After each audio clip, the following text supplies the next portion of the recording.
Ma olen Aldur Soosalu, ma olen peakokk restoranis Kaks Kokka ja suušef restoranis Öö, mis jagavad ühte kööki ja me asume mõlemad Tallinnas.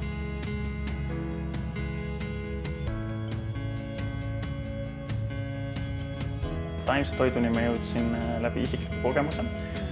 Ma tegin endale täistaimse kuu 2015 aasta juulis ja siis ma tegin endale suure menüü ja ma ei korranud ühtegi õhtusööki too kuu.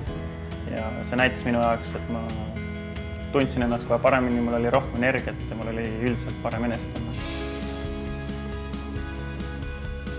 Ma otsustasin Chefs for Change saadikuks tulla, et ma saan olla koos grupi inimestega, kes mõtlevad kõik ühtemoodi, töötavad selle nimel, et näidata, et taimed ei ole lihtsalt igav lisand, vaid nendega saab väga palju põnevaid asju teha.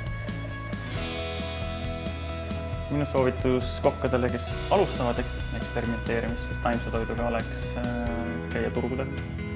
Uurida ise hästi palju, nii palju raamatud on, informatsiooni on terve internet täis. Käia kindlasti restoranides ja näha, mida teised suudavad teha taimedega.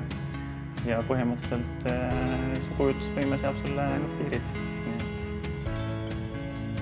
Taimset toitu ma kirjeldaksin kui väga värvilist toitu. Eriti suvel ja sügisel, kui kõik asjad saavad põhimõtteliselt korraga valmis, kõikidel on kiire, taludel on kiire, köögis on kiire, sest nii palju värsket tuleb. Ja turul ringi jalutades kõik need mõnusad värsked lõhnad, mis seal on, rahustab. Ma ise isiklikult alati julgustan meie külalisi proovima taimset toitu ja pärast nad on alati positiivselt üllatunud ja rahul.